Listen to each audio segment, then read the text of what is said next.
What's up, guys? It's Mion. I am back with another video, and it is time to get back to the Monster Jam World Finals Freestyle Rescoring Series. With that being said, up next is World Finals 12. Make sure to drop a like, subscribe, and turn on post notifications so you do not miss out on future videos and streams. And make sure to check out the playlist for all the previous episodes in the series. With that being said, let's go ahead and let's jump into this. So, World Finals 12. The third, and to this point, last time we had a tie for the number one spot at the end of freestyle at the World Finals. Of course, the first time it happened, it was a three-way tie. All three drivers were declared the winner. Then they bring out the tiebreaker rules the following year and immediately have to put them to use. And then we wouldn't see it happen again until now. So this year, Cam McQueen in Nitro Circus, and I keep having to correct myself sometimes because whenever I think about this, I always think it was Northern Nightmare. No, it was still Nitro Circus at this time. Northern Nightmare wouldn't come until between this World Finals and World Finals 13. But Cam McQueen brings out the Nitro Circus, the team owned and ran by Travis Pastrana. He comes out first, and historically, if you come out early in the show for Freestyle World Finals, honestly, it feels like you have to do extra, and that's even assuming that you can get through the majority of your run. But it almost feels like you have to do extra just to get the score that you ought to deserve. Because, you look back just a few years prior with Chad Tingler's run, one of, I would think, the top 10 greatest freestyles in World Finals history. Um, just for the fact of everything he did, all the big hits, clearing the triple jump on the first try, going through the entire run, um, and how he got like what? I think a 32, which ironically is what Avenger and Nitro Circus tied with here. And I bumped him up like 4 points. Go check that video out if you haven't already. Um, but McQueen comes out first, puts on a hell of a run. He attempts and lands the first competition backflip in World Finals history. Not in Monster Jam history, obviously, because he'd already done that back at Jacksonville in '09. But the first competition backflip at the World Finals. And I guess I should say officially, because it feels like there's some times where moves are hit that you would consider to be one thing, but it isn't. Case in point, you had Mohawk Warrior, I believe either this year or World Finals 13. I think it was 13, where he hits the quote double backflip. No, it was a back to back flip. He hit the first time, landed, rotated, and then basically got another one with a ground assist. There have been times where people have hit the backside of the center jump by the racing lanes, and then when they land on the other side, they roll forward. That's not a front flip, that's a forward roll. You're like, what's the difference? Front flip and back flip are move or rotations that are hit in midair. No assist from the ground once you leave into the air. Just saying. All right. Um, but in the end, Avenger, he would tie with Northern Nightmare after coming out about the mid pack. And while Avenger didn't have the backflip attempt that Northern Nightmare had, Avenger still put on a hell of a run. Great air, big air, pretty good saves. And in the end, when all was said and done, he won freestyle off a tiebreaker.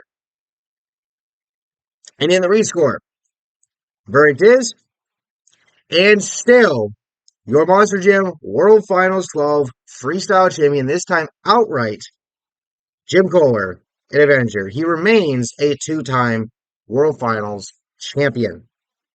Now, again, both runs were awesome. The thing that I think about with McQueen's run is, what if he hit the backflip in bonus time and not in regulation? I think if he hits it and he lands it in bonus time, automatic 5. If not at minimum of 4. And his bonus time score, regardless of what he does for the rest of the 30 seconds. However, at the same time, that does probably hurt his regulation score. He probably would have knocked it down a couple points, but regardless, If he doesn't go for the backflip ramp, he sets himself up for something else, and something else could happen spectacularly. That would have still helped him. So it's a damned if you do, damned if you don't, kinda.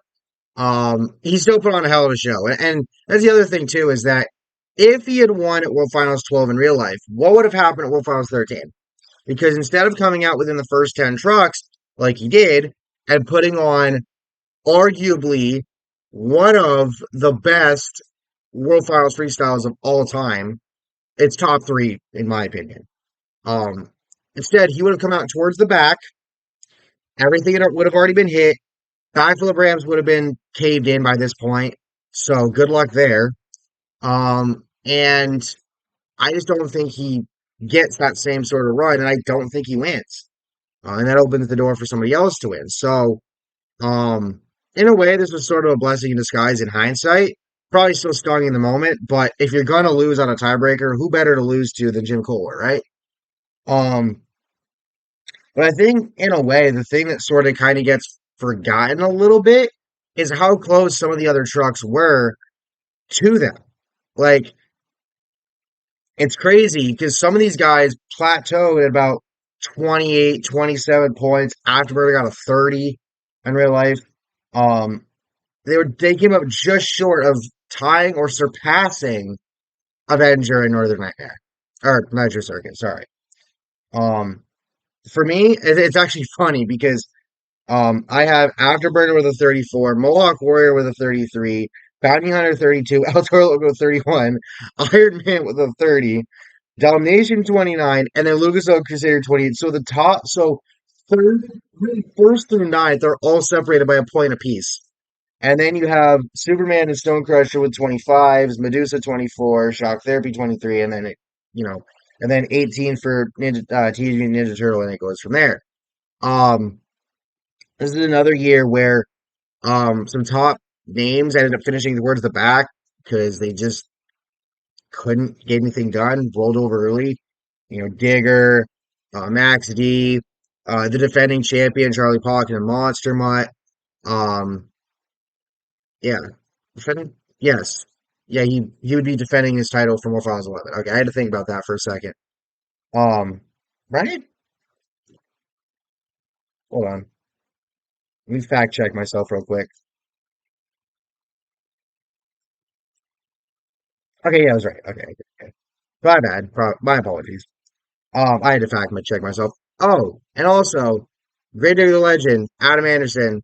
Um, he competed, bringing that truck out for the first time at World Finals, and unfortunately, he ended up finishing towards the back. Though, to be fair, he had an insane save, but it broke the truck. If it doesn't break the truck the way it did, he would have continued. He would have absolutely challenged for the freestyle victory, um, which is insane.